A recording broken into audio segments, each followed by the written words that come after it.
Bismillahirrahmanirrahim. Sa ngalan ng Allah, ang pinakamabagi ng pinakamawain. Assalamualaikum warahmatullahi wabarakatuh.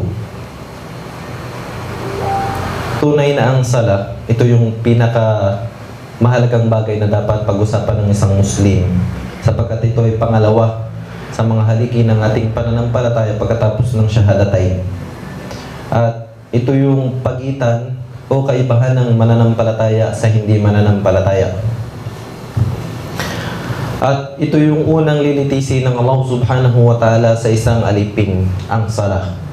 Kapag tinanggap at naging maganda ang sala ng isang Muslim, ay tatanggapin ang natitirang mga gawain. At kung ito naman ay hindi naging maayos, ay ganun din yung mga ibang gawain pagkatapos ng sala. At kung makikita natin, ang sala ay binanggit ng Allah subhanahu wa ta'ala mula sa Quran nang hindi isang beses lamang. Maraming beses inulit-ulit ang sala sa Quran kung ating mababasa. At ang mga katangian na tinukoy sa sala. Kung minsan ay binabanggit ang pagtuturo at pag-uutos ng sala. Kung minsan binabanggit sa Quran ang mga katangian ng sala. Kung minsan ay tinutukoy sa Quran ang mga reward o gantimpalang makukuha ng isang Muslim sa kanyang pagsasala, at kung minsan ay isinasama ang sala sa sabar o pagtitiis, at sa pamamagitan ng dalawang ito, ang sabar at pagtitiis, ay inutusan ng Allah na ang mga mananampalataya ay humingi ng tulong sa pamamagitan ng dalawang ito kung siya ay mayroong pagsubok na naranasan. Ito yung kahalagahan ng sala para sa mga mananampalatayang Muslim. Dahil dito, bilang mga Muslim na magsasala, tulad kung papaano naging qurratu ayn o espesyal sa mga mata ni Propeta Muhammad sallallahu alaihi wasallam ang sala, ay dapat din sa mga Muslim na ito ang maging espesyal para sa kanya, sapagkat ang sala, ito ang treasure ng mga salih, ng mga anbiya o ng mga propeta ng Allah subhanahu wa ta'ala. At ito yung motto o palatandaan ng mga mabubuting tao dito sa mundo. At ang sala, ito yung ugnayan o koneksyon ng isang alipin sa kanyang Panginoon, sa Allah subhanahu wa ta'ala. At itong salang ito rin ang nagbabawal sa isang tao na gumawa ng kasamaan at anumang kalaswaan. Subhanallah. Kaya dahil dito, bilang mga Muslim na nag-aaral sa ating pananampalataya, bubuksan natin ang unang pag-aaral natin sa pamamagitan ng bagay na kailangan natin sa ating pagsasala. At ito ay walang iba kundi ang pagdadalisay ng ating sarili bilang paghahanda sa pagsasala na ating isasagawa para sa Allah subhanahu wa ta'ala. At ang tawag dito sa Arabic ay ang tinatawag na at-tahara. At-taharatu lugatan, ang ibig sabihin ng tahara sa linguistic meaning nito ay ang an-nadhafatu wan-nazahatu min al-aqdar al-hissiyati wal-ma'nawiyah.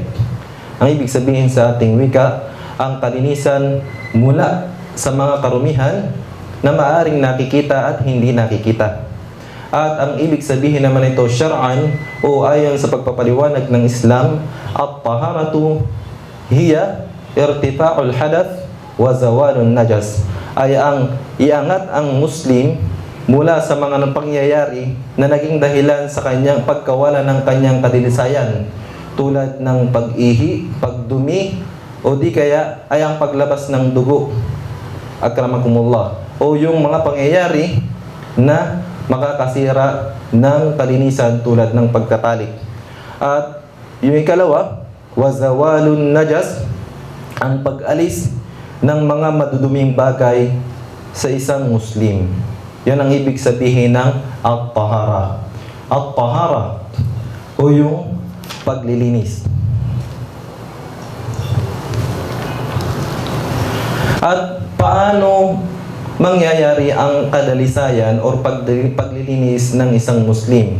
Paano malilinis ng isang Muslim ang kanyang sarili? mula doon sa sinabi nating hadath kani-kanina lamang. Ito ay mangyayari sa pamamagitan ng tubig o di kaya ay mga bagay na maaaring pumalit sa tubig bilang panglinis. Paano natin nalaman? Ito ay dahil sa aya ng Allah subhanahu wa ta'ala, kanyang sinabi, wa in kuntum marda aw ala safarin aw jaa ahadun minkum minal ghaiti aw lamastumun nisaa falam tajidu ma'an fatayammamu sa'idan tayyiban famsahu biwujuhikum wa aydikum min, aw kama qala Allah ta'ala. Ang ibig sabihin, at kung kayo ay makakaranas o kung darating sa isa man sa inyo ang pangangailangan tulad ng pagdumi or pag-ihi, paglapit sa kanyang asawa at hindi niya matagpuan ang tubig bilang paglinis, ay maaari siyang maglinis ng kanyang sarili sa pamamagitan ng turab o sa'id o yung lupa na maaari niyang gamitin sa paglilinis. So dahil dito, bago tayo dumako doon sa lupa na pwede niyang gamitin sa paglilinis, pag-aaralan natin sa sitwasyong ito ay yung tubig na sinabi ng Allah subhanahu wa ta'ala ang sifa ng tubig mula sa Quran. Sinabi ng Allah, وَأَنزَلْنَا مِنَ السَّمَاءِ مَاءً طَهُورًا. At sinabi rin ng Allah subhanahu wa ta'ala, وَيُنَزِّلُ مِنَ السَّمَاءِ مَاءً لِيُطَهِّرَكُمْ بِهِ, aw kama qala Allah. Ang ibig sabihin, tunay na ang Allah ay nagpadala or nagbaba ng tubig mula sa kalangitan, malilinis na tubig. At sa ibang ayat, matatagpuan din natin, sinabi ng Allah subhanahu wa ta'ala, tunay na ang Allah ay nagpaulan ng tubig mula sa kalangitan upang kayo ay linisin o upang linisin nyo ang inyong mga sarili sa pamamagitan nito. Dahil dito, mayroon tayong tinatawag na ma'un tahur. Ma'ut tahur. Ano yung ma'ut tahur? Ma'ut tahur ay minat tahir. Ibig sabihin, ito yung tubig na nanatili sa kanyang orihinal na anyo, tekstura at katangian. Mga tubig, halimbawa, ulan, tubig mula sa ilog, tubig mula sa karagatan, at mga tubig na hindi nagbago ang kanilang kulay at lasa. At ito yung unang uri ng tubig na dapat ay malaman ng mga Muslim, yung tinatawag na ma'ut tahur.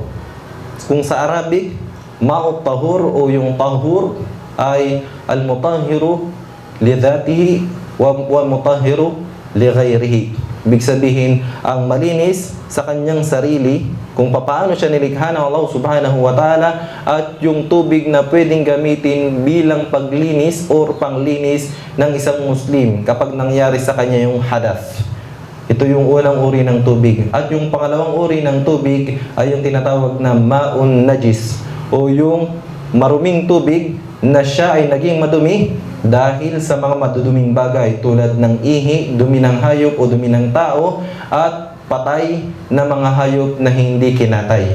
Pag nagkaroon ng ganitong bagay ang isang tubig, ito ay matatawag na ma'un najis. At itong ikalawang uri ng tubig na ito yung hindi dapat or hindi pwedeng gamitin ng isang Muslim sa kanyang paglilinis ng sarili or pagwuwuduk, o yung tinatawag na tahara.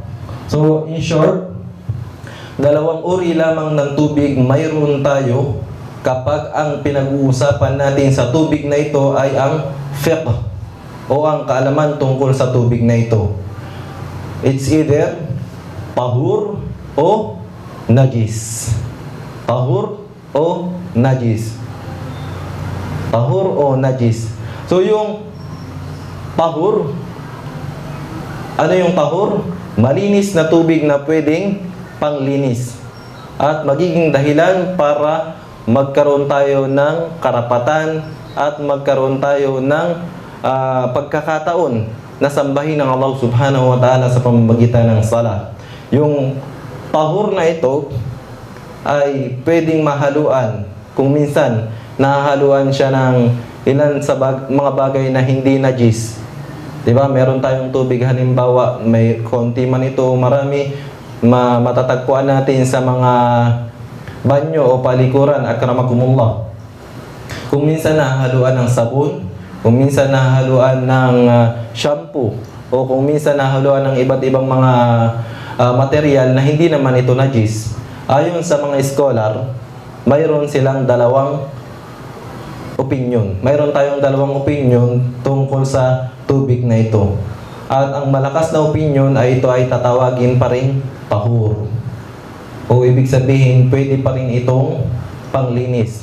Ano yung dalil? Sinabi ng Allah, ma'an liyutahhirakum bihi o falam tajidu ma'a. Ang tinukoy dito ay yung o yung tubig na nabanggit doon sa aya na yun ay fi sigatin nakira fi siyaqin nafi.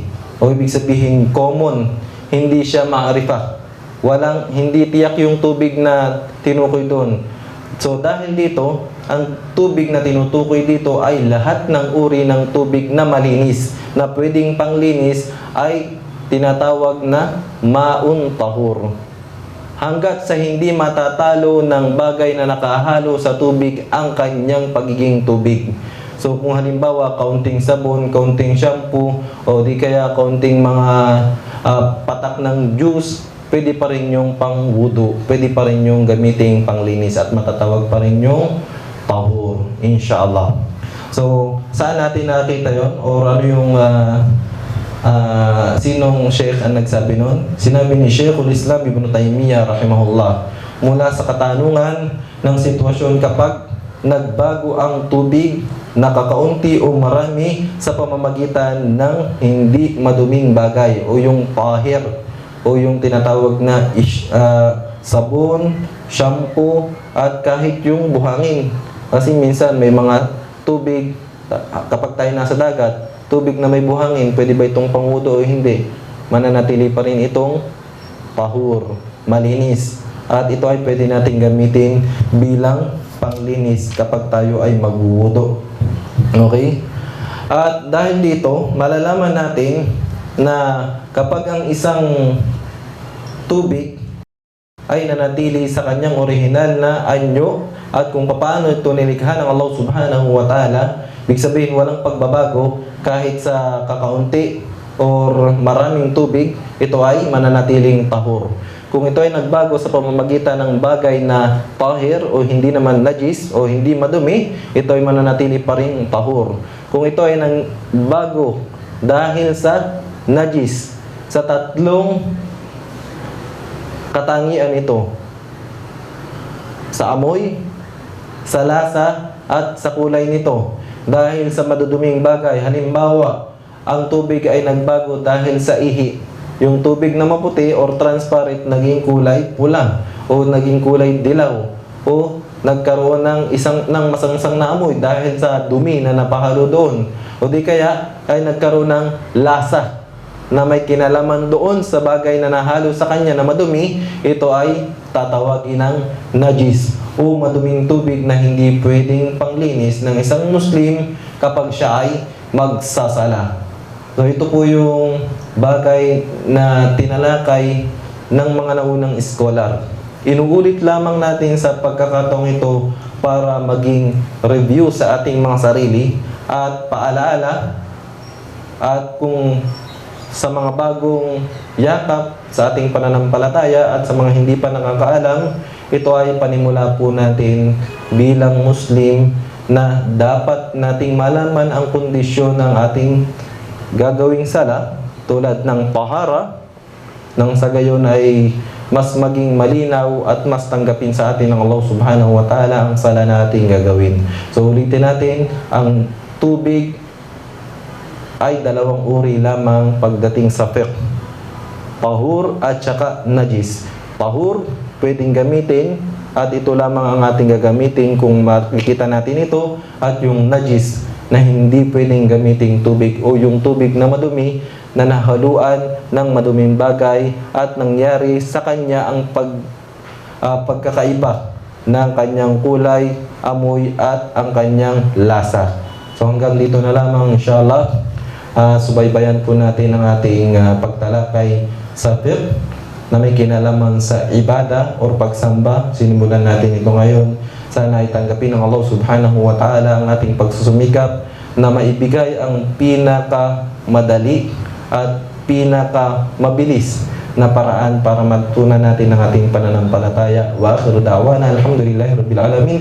Assalamualaikum warahmatullahi wabarakatuh.